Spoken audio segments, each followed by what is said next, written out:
Masih bersama Kompas Petang, Saudara. Setelah disebut-sebut akan melapor ke Kompolnas usai Bareskrim menyatakan ijazah Jokowi asli, pihak penuding ijazah palsu Jokowi, Roy Suryo, mengakui tim pembela ulama dan aktivis atau TPUA akan melapor atau membuat laporan itu. Menurut Roy, TPUA akan meminta Kompolnas mengawasi cara kerja Bareskrim usai pihaknya meminta gelar perkara khusus terbuka atas dugaan ijazah palsu Presiden ke-7 Joko Widodo. Gelar perkara khusus terbuka yang dimaksud yakni dengan mengundang pihak pelapor dan terlapor sekaligus memberi akses kepada wartawan.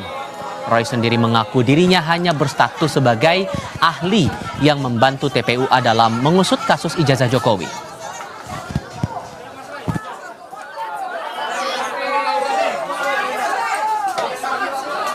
Sebenarnya kami, saya, Dr. Roy Suryo, Dr. Rismon Hasiholan Sianipar, dan juga Dr. Tifa, itu tidak merupakan bagian internal dari TPUA atau tim pembela ulama dan aktivis. Tapi kami adalah pihak yang terkait, pihak ahli yang diminta untuk membantu pelaporan TPUA kemarin ke Bareskrim Mabes Polri. TPUA kemudian kemarin menyampaikan surat kepada Karo Wasisdik, Kepala Biro Wasisdik atau pengawas penyidikan di Mabes Polri, untuk membuka kembali penyelidikan itu dan juga atau laporan Dumas itu, dan kemudian menyelenggarakan yang namanya gelar perkara khusus terbuka. Terbuka itu apa? Ini sesuai dengan Perkap, sesuai dengan peraturan Kapolri. Gelar perkara itu harus disaksikan oleh kedua belah pihak, bahkan disaksikan secara terbuka oleh wartawan, oleh semua pihak, sehingga bisa nilai benar atau tidaknya. Jadi sekali lagi kami mendukung semua pihak, termasuk pelaporan nanti dari TPUA kepada Kompolnas, kemudian kepada pihak-pihak lain yang mungkin diperlukan. Presiden ke-7 Joko Widodo menanggapi santai ancaman Roy Suryo yang akan melapor ke Kompolnas usai Bareskrim menyatakan ijazahnya asli. Roy akan melapor penyidik Bareskrim yang sudah melakukan uji laboratorium ijazah SMA dan perguruan tinggi milik Jokowi yang tidak transparan. Namun menurut Jokowi ini adalah cerminan jika penggugat ijazahnya tidak percaya dengan lembaga negara dan institusi publik, meskipun sudah banyak yang menegaskan keaslian ijazahnya.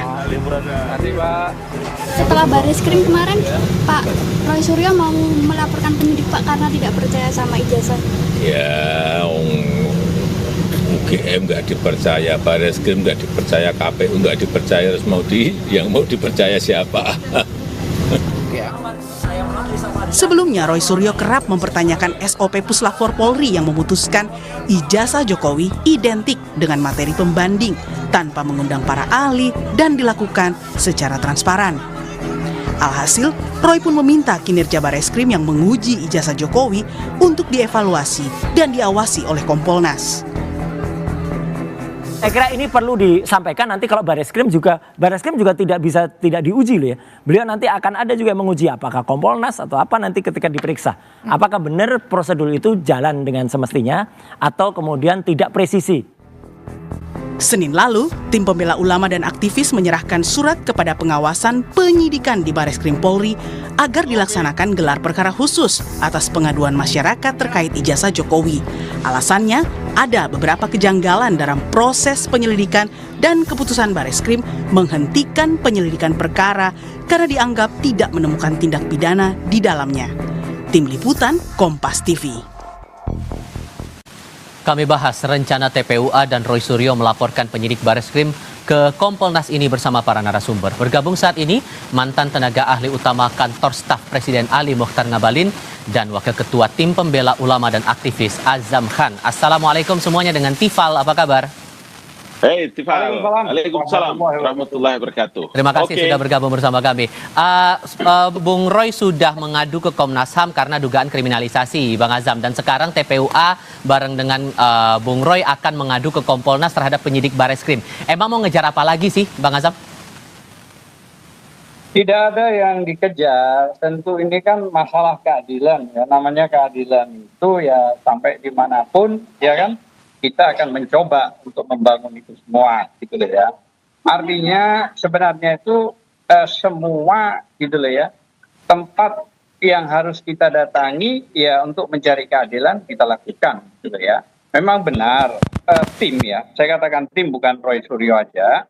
Tim gabungan kan lawyernya cukup banyak ya. itu akan juga mendatangi semua, gitu deh ya. Artinya bukan cuma tadi Komnas HAM yang sudah kita datangi, kita beritahukan, gitu loh ya, karena situasi ini terjadi begini, termasuk juga Kompolnas, gitu loh ya. Ya. Kita juga akan mencoba untuk mendatangi, memberitahukan soal itu. Bahkan pada tingkat mempertimbangkan untuk menggugat kembali DPN perdatanya. Jadi beberapa memang hari yang lalu kita sudah mendatangi Mabes Polri untuk mengajukan gelar perkara khusus ya, sesuai Perkap Kapolri. Gitu ya kan ada dua, itu gelar perkara biasa dan gelar perkara khusus. Jadi diperbolehkan secara khusus kita mengajukan dan sudah diterima. Bahkan semua sudah kita berikan ke Wasidik dan semua lah ya, tembusannya bahkan Presiden dan ya Kapolri gitu lah ya. Oke. Jadi saya butuh penegasan lagi. Jadi sesungguhnya yang Anda ingin adukan ke Kompolnas itu goalnya buat apa? Iya, tentang sebuah keadilan. Akan tetapi proses ini kan melalui tim nanti gabungannya. Jadi kan belum ke sana masih. Nah tinggal menyusun. Saya tidak juga menjustifikasi sekarang ini apa, tapi yang jelaskan soal masalah ketimpangan apa yang begitu cepat ya diumumkan oleh Mabes Polri soal masalah identik. Padahal identik itu kan tergantung identiknya kalau sama KW ya sama KW kan begitu. Kalau identiknya sama yang asli ya harus diserahkan dan itu pun juga harusnya kalau sesuai Perkap itu kan kalau barang bukti itu kan disimpan tidak boleh dikembalikan. Gitu ya. Tapi kan fakta itu berbeda. Bang Abalin, kalau menurut Anda niat untuk mengadukan ke Kompolnas dan Komnas HAM ini beralasan tidak menurut Anda?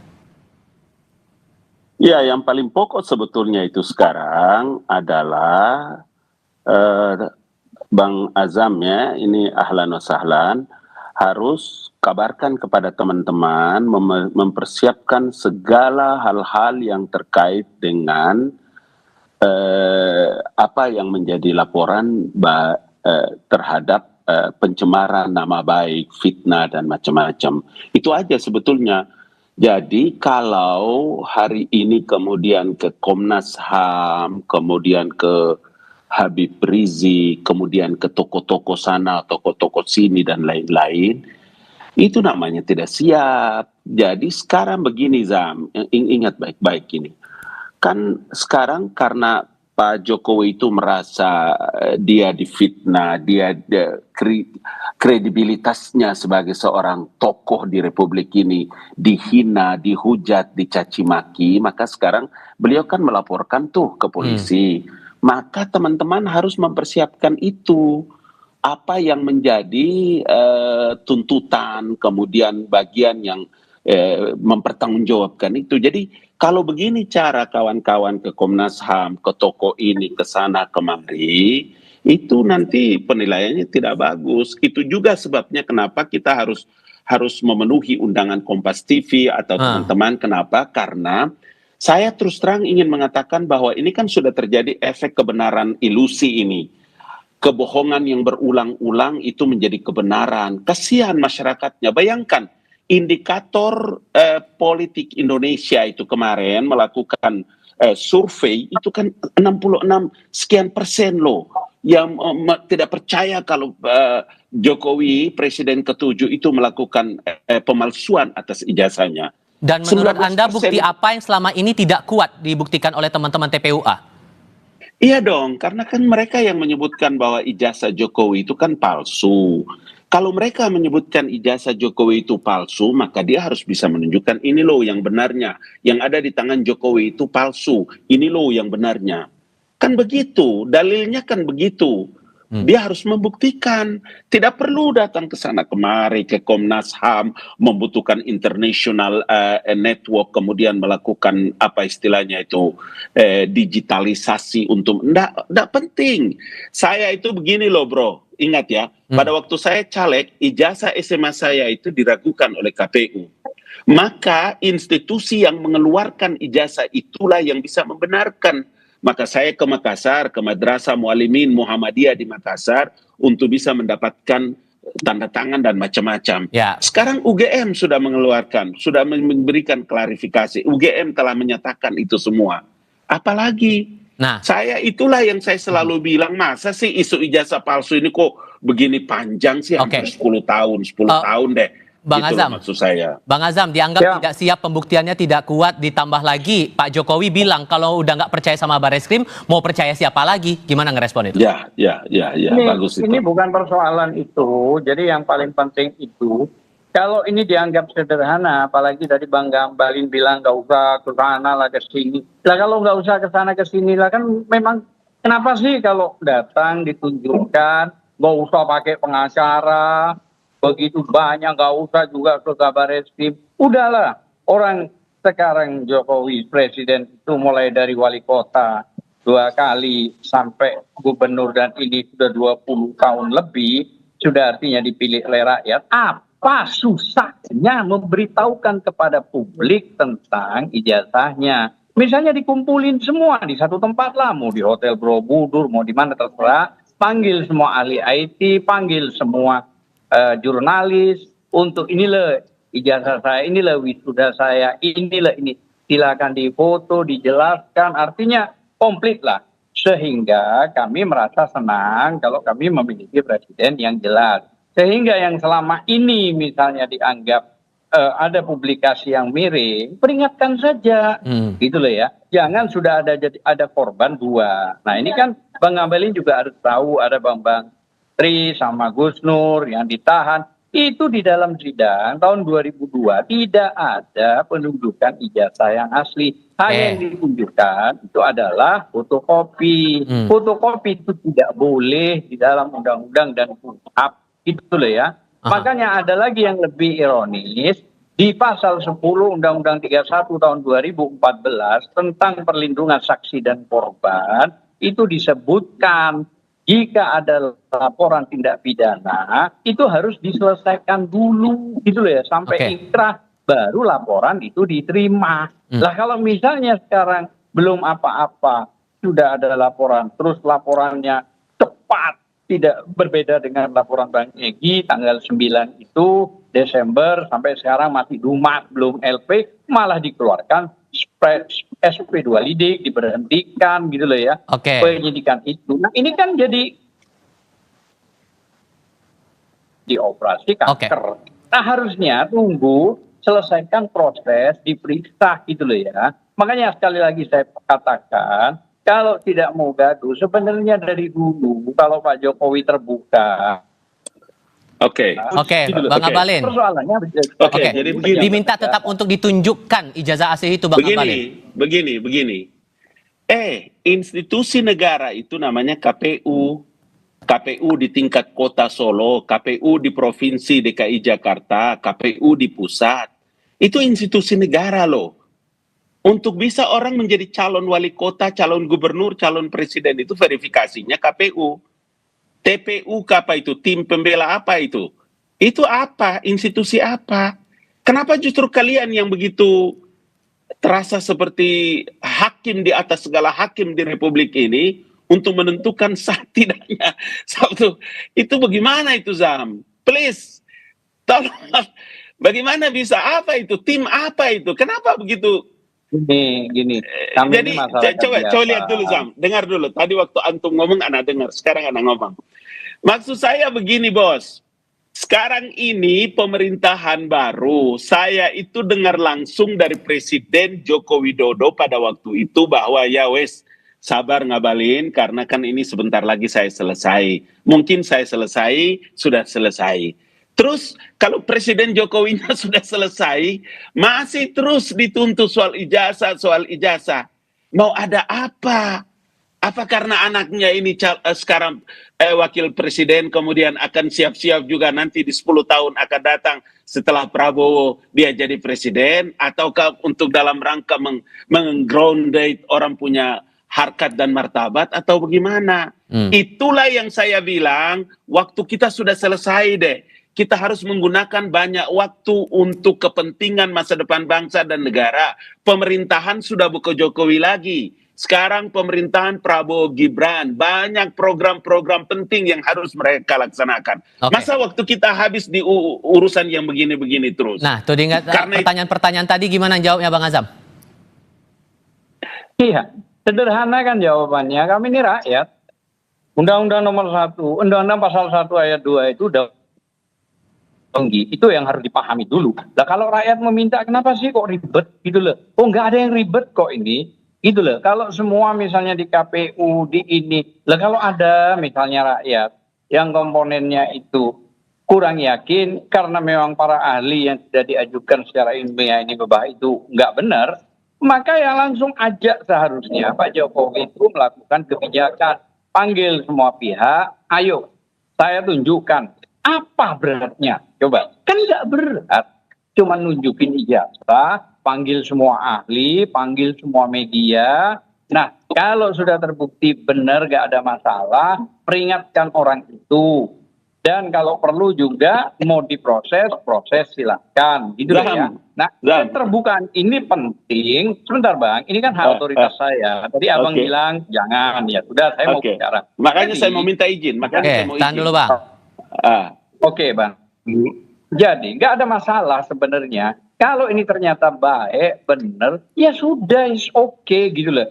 Nah kalau perang begini, akhirnya kan terjadi, masa iya sih mantan presiden yang dipilih rakyat, mulai dari wali kota, gubernur sampai presiden 2 kali, sekarang rakyatnya begini, terus kira-kira tanda kutip ya, mau mengkriminalisasi, loh apa nih kok ada alasan? Loh buktinya pada saat dipanggil, klarifikasi undangan itu ada pasal yang tidak mungkin dilakukan, pasal 32, 35 itu ITE itu nggak ada itu kan penekanan secara kriminalisasi. Kalau memang ini mengarah kepada pencemaran nama baik, yaitu fitnah, cukup di pasal 310, 311, kalaupun mau ITE pasal 27 cukup, bertarunglah di dalam sidang di situ. Tapi saya sekali lagi sangat menyayangkan seandainya dari awal Pak Jokowi itu membuka secara terbuka dan luar biasa, saya kira nggak sampai sebegininya loh. Itu alasan kenapa kemudian didorong gelar perkara khusus dan terbuka Bang Abalin. Itu beralasan tidak? Itu karena ada penghentian, karena ada penghentian penyelidikan yang masih berproses dan kita sudah ajukan 4-5 orang saksi yang ini diperiksa di Mabes Polri dan 7 video. Saya kasih, itu semua sudah ada. Silakan Bang Abalin. Orang itu kalau diteliti ijazahnya, saya tidak tahu ya apakah Pak Jokowi ini mau calon presiden lagi atau ada persyaratan apa lagi ya sehingga mereka ini ragu atau harus meminta keabsahan ijazah. Kan sudah selesai. Wali kotanya sudah selesai, gubernurnya sudah selesai, presidennya sudah selesai. Ada urusan apa lagi ini? Apakah kalau Gibran itu tidak jadi wakil presiden sekarang kira-kira masih nggak ya? Itu pertanyaan besar loh. Karena sesuatu yang tidak masuk akal. Institusi negara sekali lagi yang namanya Komisi Pemilihan Umum yang punya kewenangan melakukan verifikasi itu sampai lolos menjadi wali kota, menjadi gubernur, menjadi presiden 2 periode. Apalagi ini dengan Jokowi sekarang. Please, hey, orang semua bingung loh, apa urusannya nih dengan TPPU, KTPP apa segala macam ini. Apa urusannya? Kenapa ini menjadi bulan-bulanan? 10 tahun loh, saya kan bilang loh, isu ijazah ini 10 tahun beliau sejak menjadi presiden. Mungkin ya karena jadi presiden, jadi kepentingan politik, kemudian serang-serang ijazah sana, ijazah sini, iyalah, oke lah, nggak apa-apa. Diam-diam pada waktu itu, Jokowi nggak ini. Begitu berhenti jadi presiden, masih juga. Hey, apa ini? Ada urusan apa ini sebetulnya? Apa karena target-target 2029 masih jauh kan? Masih jauh. Please, nggak usah dulu masuk ke wilayah. Aduh, sayang sekali deh. Sehingga kesian rakyatnya Pak, rakyatnya kesian. Waktu kita begitu habis banyak, berkali-kali saya bilang, duit berapa banyak sudah habis itu bro, akhi, al-afu minnat. Maka Bang Azam, caci makian tidak berhenti kepada sosok Jokowi Dodo itu. Bang Azam, gitu kalau begitu singkat saja yang Anda harapkan tindak lanjut seperti apa dari Kompolnas kalau begitu? Singkat saja. Ya. Oke, yang pertama gini, bahwa Pak pejabat negara ya, sesuai Kepres 30 diangkat ya menjadi dewas Danatara ya, 11 triliun kurang lebih ya. Dan itu sesuai putusan MK 105 dalam kurung PUU 22 tahun 2024 bahwa boleh dikritik pejabat negara, pemerintah maupun korporasi dan kelompok orang. Artinya apa? Artinya memang tidak ada yang pantas untuk dilaporkan karena dia masih pejabat negara, digaji negara cukup besar gitu ya. Nah, kalau soal masalah Kompolnas kan belum, masih dalam proses. Nah, kami ini menunggu tim lah. Intinya semua stakeholder ini kami akan datangi, kami akan mintain pelindungan pendapat dan sekaligus pemberitahuan gitu loh ya. Nah, makanya dari awal kalau Bang Ngabalin tadi mengatakan sudah dari KPU mulai Solo dan sekarang, ya kalau sudah itu sebenarnya kan permintaan kami itu sederhana. Kalau sudah ada begitu, kenapa sih nggak mau ditunjukin? Itu doang. Sudah kami tangkap poinnya di situ. Semua orang jurnalis panggil. Baik. Saya kira mungkin itu. Terima kasih. Bang Azam dan Bang Ngabalin, terima kasih sudah berdiskusi bersama kami. Sehat selalu semuanya. Assalamualaikum. Ya, Waalaikumsalam warahmatullahi wabarakatuh.